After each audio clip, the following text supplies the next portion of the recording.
Institutional investors have the eye of Congress. The school teachers get a really nice raise, and Palmetto Bluff owners are looking for some dry storage for their boats. 4th of July, Market Monday. Gary, did you get a chance to look at the Bluff numbers this week? Yes, I did. What's going on, man? What are you seeing? As far as things go and what I'm seeing, I still see multiple offers. I still see homes that are priced right are leaving the market quickly. So yeah, things are moving in the same direction they have been since the pandemic. Yeah, isn't it funny? Like everybody talks about like the market is shifting. Like it's getting, prices are up in Bluffton 39%.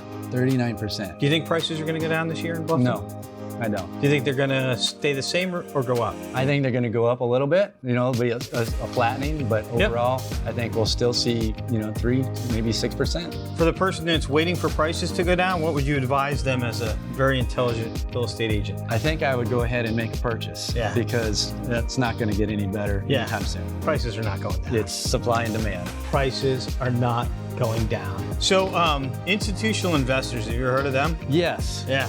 What do you think about institutional investing as it pertains to real estate? Basically, my understanding is a group of investors who get together and buy, in this case, real estate. A large amount now, the big trend. Yeah. These big companies are the top 5 own, I think, so there's an article in Inman, it was a great article, 280,000 homes owned by the top 5 institutional investors. Exactly. That's a big change from just a few years ago. Yeah, and they're saying now with the market shifting, builders aren't able to sell their properties so quick. So now the institutional investors are sucking up all of that new inventory, doing deals with builders to build houses only for the purpose of them buying them to rent. The way I understand it, they're taking all this available inventory off the market, typically affecting the first-time home buyer, and they're turning it into rentals. And that's hard to compete against when you have a large company. They don't have to finance anything. They're not worried about interest rates. They're paying cash. You don't want to be bidding prices them down. Yeah. And then they turn around and turn these first-time home buyers into renters. Right. So less inventory for the first-time home buyers across the United States. There's less available inventory. And the big news in this article is now Congress is starting to take a look at that. That's interesting.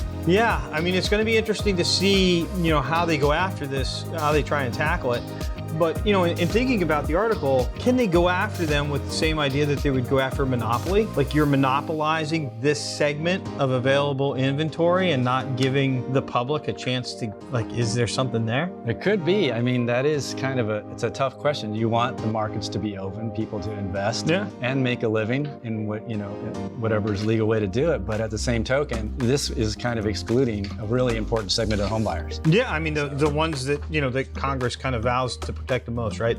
Those first-time buyers and the National Association of Realtors. Exactly. Palmetto Bluff, they're trying to get some more dry storage out there. Did you hear about that? It sounds like they've went and got approval, or they were seeking approval. They're seeking approval. Yeah, the article read something to the effect as they're asking for kind of a preliminary approval so that then they can engage the designers to design what it would look like to get a final approval. But one of the big pitches when they did Palmetto Bluff is it was going to have a huge impact on the May River because they were going to keep access down. Now, those owners are there. They see that beautiful May River right there. They want access to it. We'll have to see how it turns out because, that's a great property. I understand why they'd want to have as much access as possible. It's a beautiful spot. They contribute to the tax base. Yep.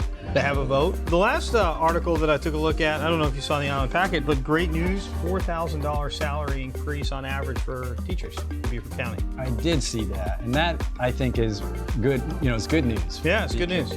What I did glean from the article was that it puts us in one of the top counties in the state, for pay, which means we're going to attract those teachers. Yep, that's great for us. Why the hell are we talking about this on a real estate show, though? Well, because it's all about real estate. Yeah, right. Like if you're interested in coming here and you have kids, you want to make sure you have good school districts. You're willing to go to those places. Yep. That makes whatever place has strong school systems more desirable. That equals better real estate values. Yeah, it's passed, so there's nothing more to report on it. Great news for all the wonderful teachers out there. I know several of you. Thank you for everything that you do for our kids and our students, each and every one of you. I truly personally appreciate it. I know you've had kids through the schools, right?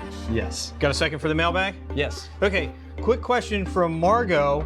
I read that rents are starting to plateau. Is this true? Are rents always connected to the sale price, or are there other things that might cause them to go up and down independent on sale price. So first question, are they plateauing? I have not seen that. They seem to be still very high and there's still a lot of demand. Yeah, I concur with that. There's not enough rentals, so until demand is met, I see rental prices continuing to go up. Definitely. The second part is the sale price the only thing. So you buy an investment property, you look to rent it. Do you factor in what you paid for the property to determine what the rental rate is going to be, or is there something else that you factor in that decision? There's so many things. You know, one of the major things is interest rates. What you purchase the property for, the interest rate can change dramatically. Yep. So that is a cost that gets passed on to that renter if they can. Sure.